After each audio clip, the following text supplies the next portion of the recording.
L'enfer numérique. Voyage au bout d'un like.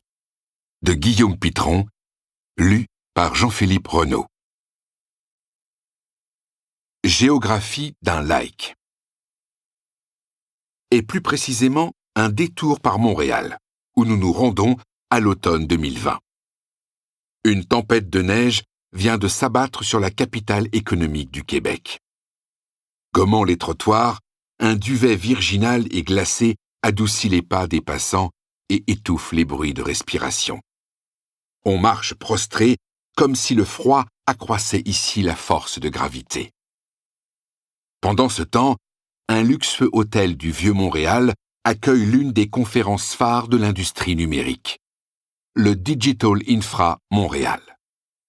Il y est question de centres de données à très grande échelle, d'efficacité énergétique des infrastructures digitales, de réseaux à fibre optique grande distance, d'informatique en périphérie ou encore de plateformes nuagiques.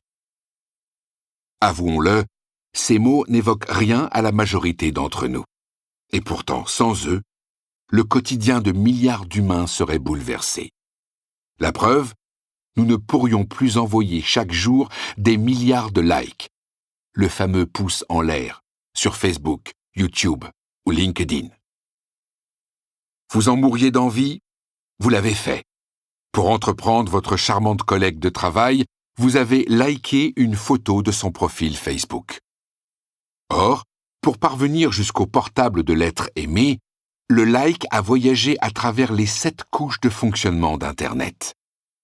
La 7e couche correspond à votre terminal, un ordinateur par exemple. Puis votre notification amoureuse s'est enfoncée dans les strates intermédiaires du net, couche liaison, couche réseau, couche transport, etc., jusqu'à atteindre la première couche physique d'Internet, composée notamment de câbles sous-marins. Entre les deux, la notification a emprunté l'antenne 4G d'un opérateur mobile ou une box Internet, glissé le long des parties communes de l'immeuble pour atteindre des tuyaux de cuivre enfouis 80 cm sous les trottoirs. Puis elle a parcouru des câbles qui filent le long des grandes voies de communication, autoroutes, fleuves, chemins de halage, voies ferrées, pour rejoindre d'autres likes dans les locaux techniques de l'opérateur. Il lui a ensuite fallu traverser les mers et transiter par un centre de données. Des tréfonds du net, le like a enfin pris le chemin inverse jusqu'à la 7e couche, le téléphone du sujet de votre désir. Et même si cette collègue se trouve à 10 mètres de vous, votre signal a en réalité voyagé sur plusieurs milliers de kilomètres. Il existe bien une géographie d'un like.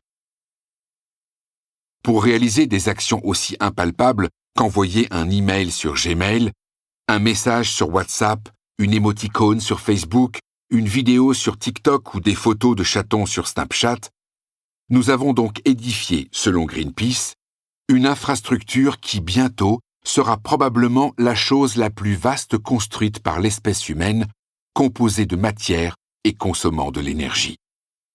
Comme nous l'avons vu, les études disponibles tentent à démontrer que les bienfaits du numérique excèdent néanmoins les préjudices.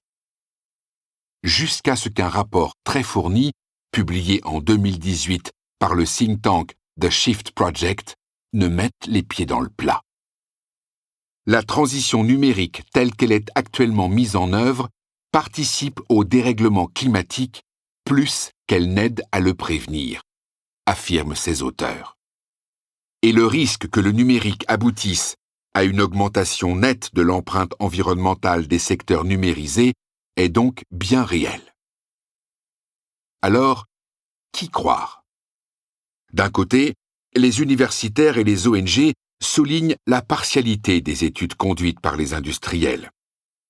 En retour, ces derniers fustigent les approches trop théoriques du monde académique.